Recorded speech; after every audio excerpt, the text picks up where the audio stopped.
Number 4, boys and girls. And at number 4, we have Emanuel Lasker, born in 1868, passes away in 1941.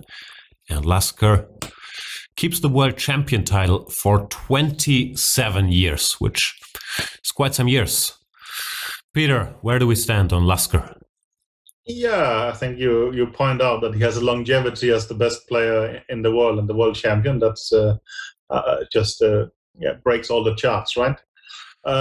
He wins 5 or 6 world championship matches. He starts by beating Steinitz twice by quite a considerable margin, but then improves on that standard, but actually beating Marshall 8-0, not counting draws.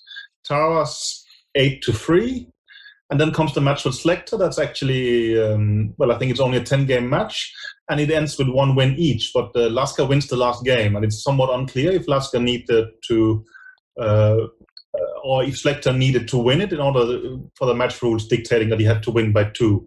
So the Slektor match is actually a weak spot in a very dominating row, which is ended by beating Janovsky, also with 8 wins against 0. So for a very long span, he just crushes world championship matches, with Slektor being the exception. But it's just much, much better when you look at it. And also, if you look at the world rankings by Sonas, he has a whopping 24 years and 4 months as the world number 1, which is, I think, no one gets close to. Yeah. So that's, by these standards, he's just breaking all kind of charts. And he's the last guy setting the golden standard, you can say. Yeah, that's the usual question, how much we discount for these being early times. Clearly, he's not playing chess or not being active in chess all of the times. And there's also, I'm not sure, speculation or record that he kind of avoids Capablanca throughout the 1910s, also Rubinstein.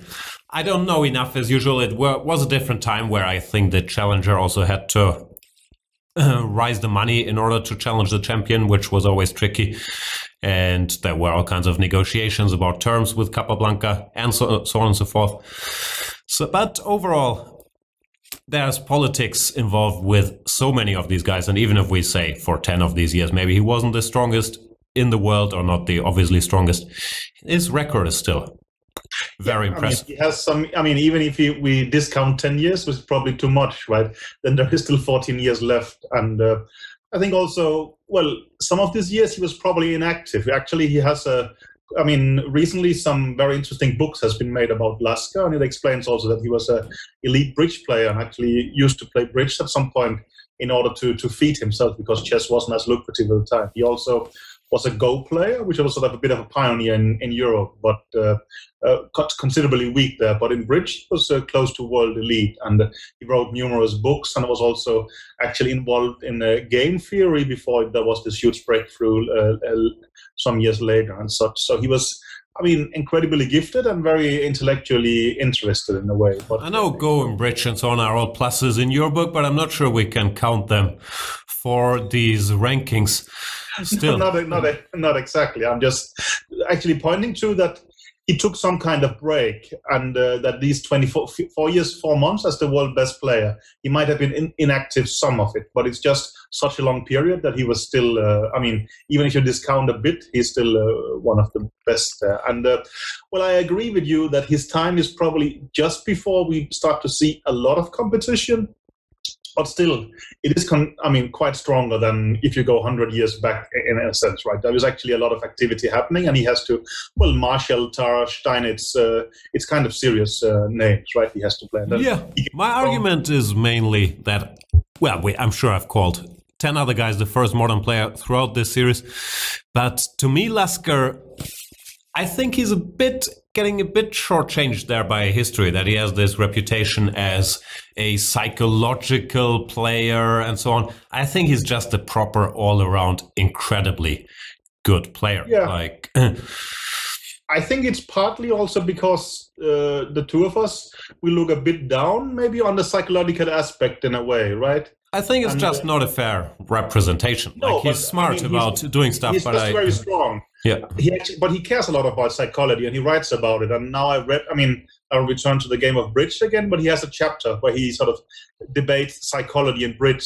So it's obvious he's thinking a lot in these things. But he's also just a very strong player. He also, I'm not sure, maybe the word psychology is what bothers me. It's clear that he understands game theory and EV and so on, and that it might influence his choices. Yeah. But mainly, chess is a game of complete information. He's just very, very good at that. Yeah, and I think he just takes risk. He's trying to beat the opponent, and he's not so theoretically minded. He actually thinks that he can play long games and outplay his players. I remember at some point I was talking with Anand when I was his second, and I said sort of the difference between chess and poker is that in poker you play your opponent, while in chess you play your position. He said, well, of course you play your opponent.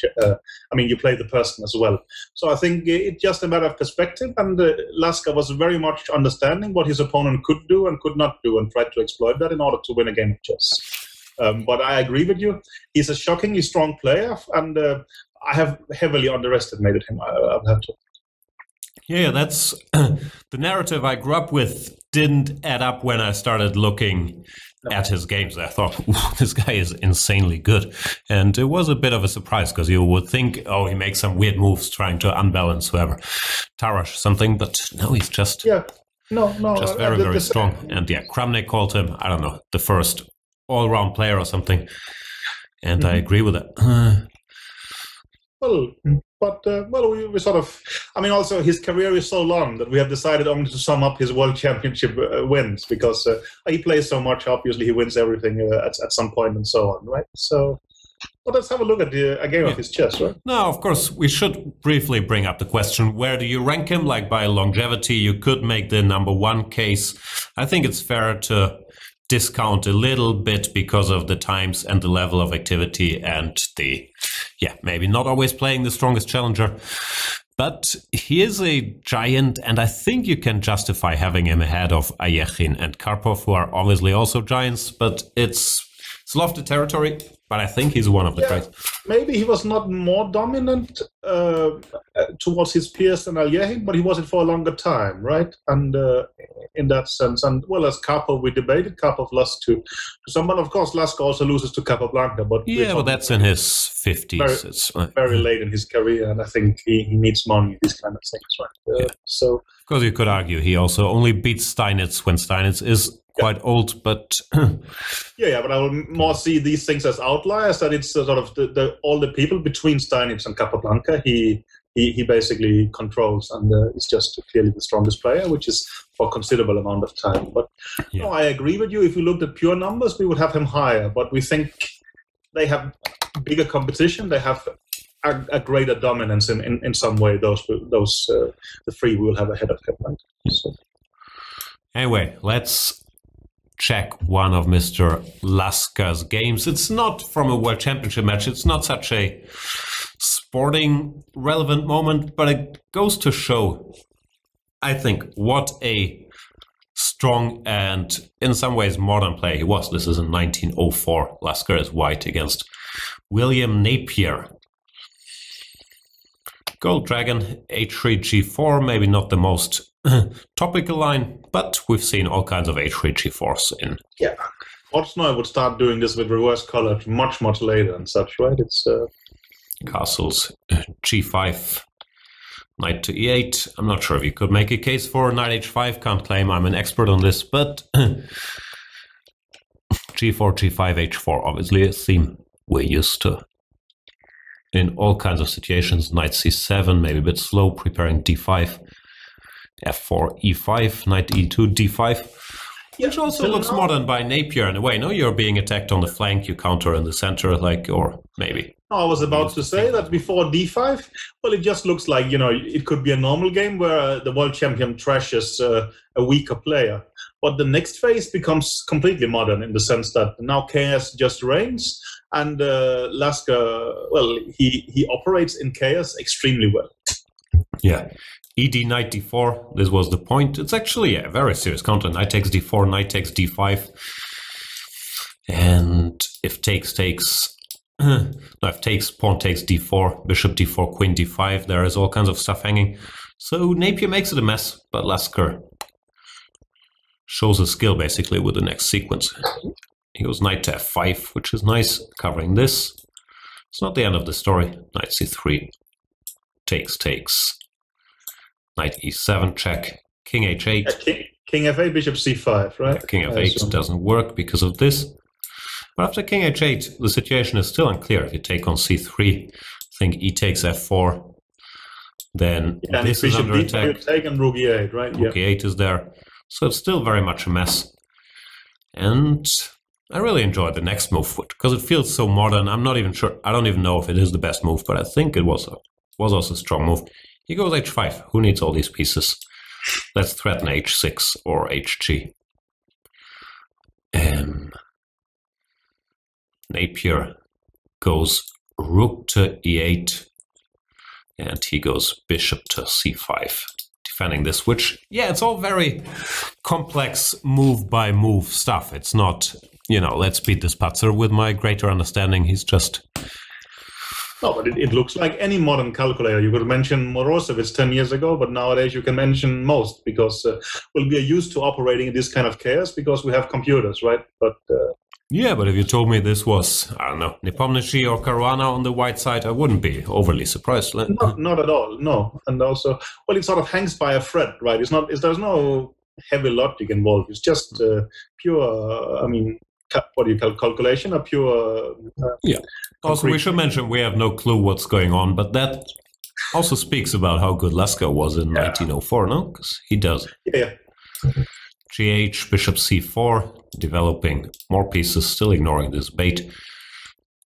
EF, bishop f7, the mayhem continues. Knight to e4. The situation is still not clarified. But Lasker shows greater vision in this complete chaos. Actually, Napier, shout out to Napier, I'm not sure if he was a top player for the time, but he also doesn't make it easy on Lasker, no? In this total mess, like, it's currently a rook down, but... To be fair, I only know this game by Napier, but it could have ended embarrassingly, but on the other hand, they keep going, right? Yeah, it's a pretty good loss, that's the thing. And here, white is a rook up, but Lasker understands, I think once again correctly, he has to return it to stabilize. And it turns out that now, once the situation clarifies, he's better because of his better place piece. Yeah, it's materially equal, but white is dominating, right? So no, it's just good stuff.